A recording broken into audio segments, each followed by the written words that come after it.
comunhão do Espírito Santo estejam convosco. Bendito seja Deus, comunhão ao amor de Cristo.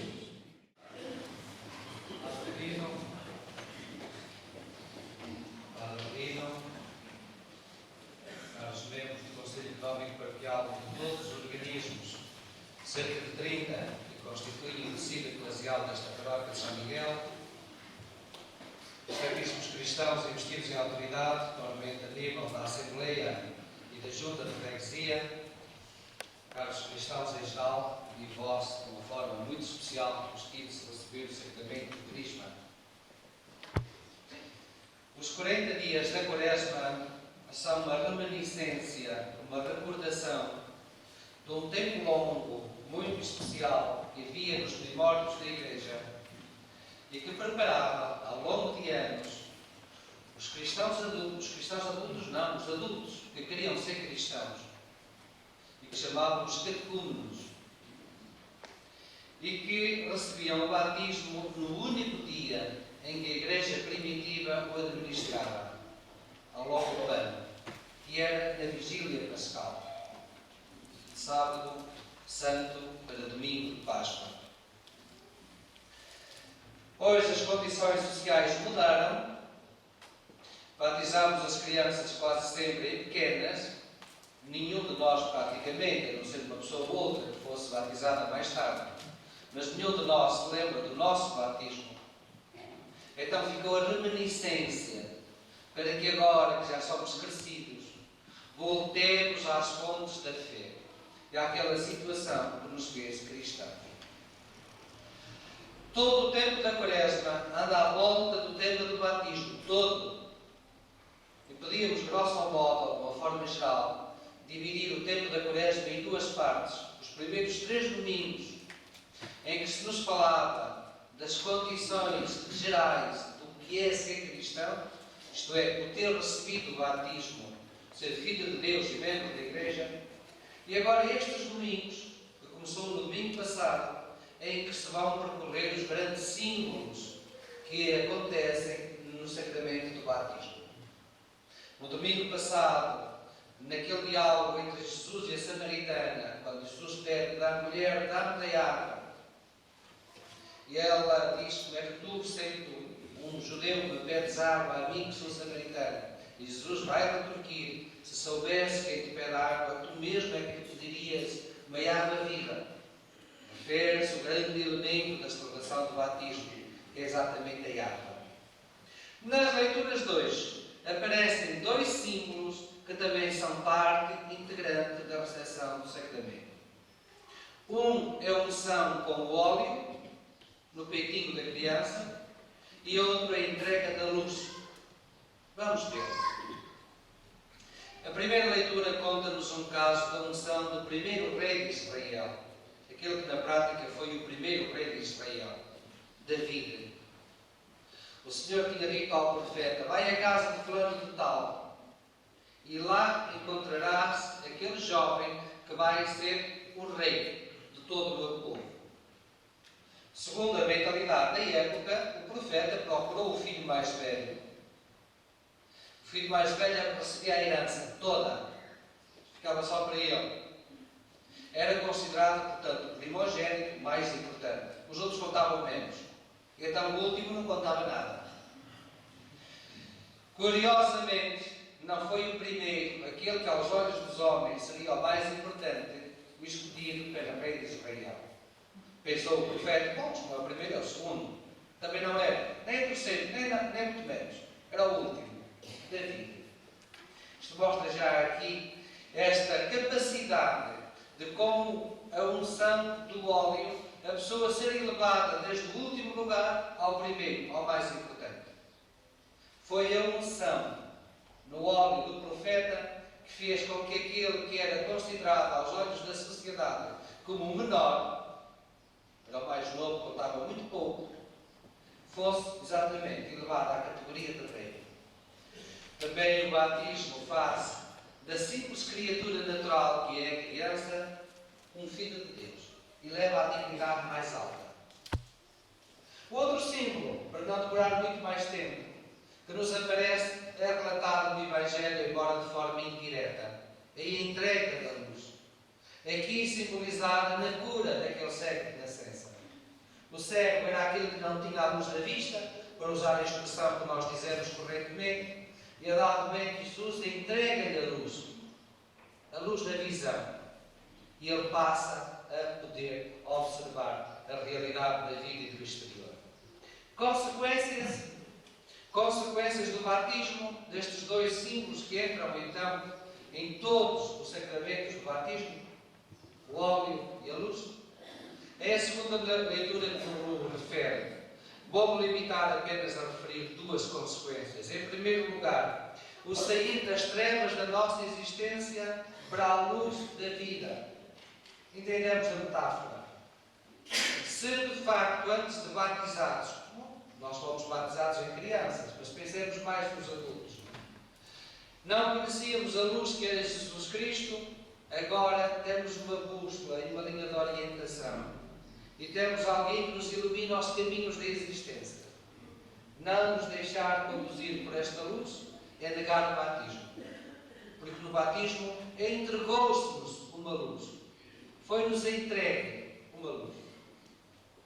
Não deixarmos que o Senhor Jesus então ilumine os caminhos da nossa existência é viver como se não fôssemos batizados.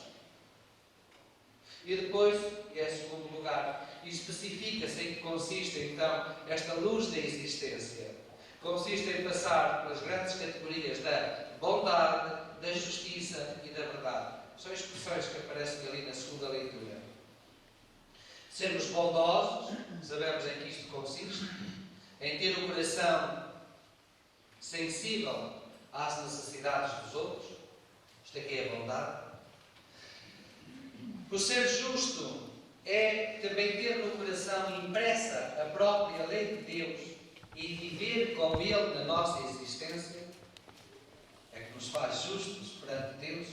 E a verdade, também sabemos o que é. Consiste exatamente em que a nossa vida seja iluminada, não uma vida mentirosa, não uma vida escondida muitas vezes nas trevas daquela duplicidade que faz com que por um lado pareçamos uma coisa, mas na realidade sejamos outra.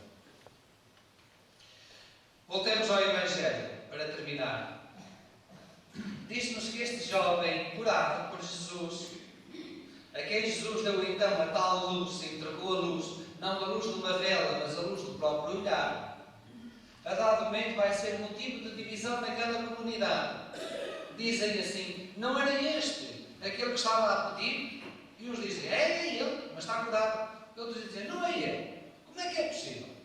Então ele era cego, sempre ouvimos cego, e agora está a ver? Eu não acredito. Deve ser outro.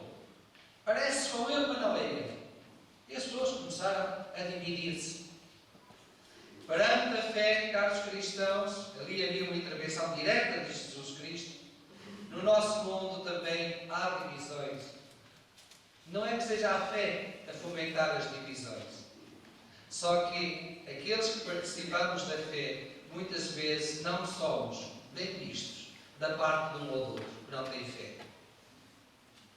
E, portanto, indiretamente, por motivos da fé, ainda hoje acontecem divisões. E mais, chegaram a expulsá-lo da comunidade, a este rapaz, curado. Chegaram a mandá-lo para fora da cidade. Diz-nos aqui a leitura do Evangelho. Isto é, também ele experimentou a perseguição. Nós hoje não experimentaremos a perseguição no sentido violento, de nos amarrarem, de levarem-nos presos e porventura meterem na prisão por sermos crentes. Mas há para aí uma certa perseguição, um certo cinismo, um meter-se com os cristãos. A nível das instituições, por essa Europa fora, há muita coisa a lamentar e fundamentalmente este sentido, que mais ou menos desorganizado, é verdade, mas que leva a um certo cinismo, um certo gozo, uma certa brincadeira de mau gosto de se meterem com os cristãos.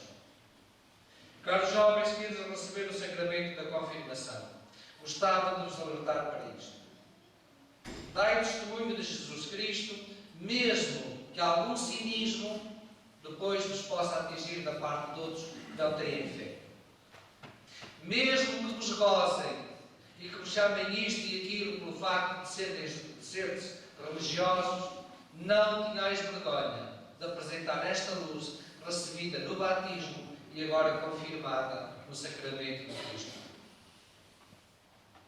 E finalmente, reparai que este homem expulso da sociedade, Jesus vai ao encontro dele uma segunda vez e diz-lhe assim: tu crês realmente no Filho de Deus?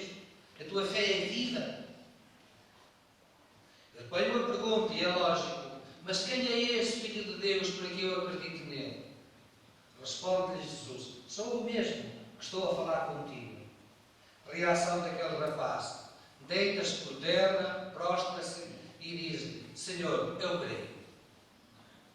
Esta atitude de dizermos com a palavra, sem dúvida alguma, e com a vida, Senhor, eu creio, é a mais importante que a pessoa humana pode pronunciar. Porque é o reconhecer que temos uma meta, uma orientação, um destino. A nossa meta é o mistério do próprio Deus. E ao dizer eu creio, quer dizer que me elevo das condições meramente terrenas, do materialismo da vida, até uma dimensão transcendental. Crismandos, rapazes e meninas, que agora mesmo, já de seguida, a receber o sacramento, que a vossa vida seja um contínuo dizer, com a palavra e com as atitudes, que seja um contínuo dizer, eu creio. Isto é que nos faz grandes. O não crer é o mais normal da vida. As plantas, os animais não podem crer. Não estão chamados à fé. Existem com as condições meramente naturais. Mas nós não somos iguais a eles. Somos de uma linha diferente. E por isso mesmo dizermos, eu creio, eu oriento a minha vida por um mistério do sobrenatural, eu estou a mostrar a diferença que existe entre nós e os outros seres da natureza.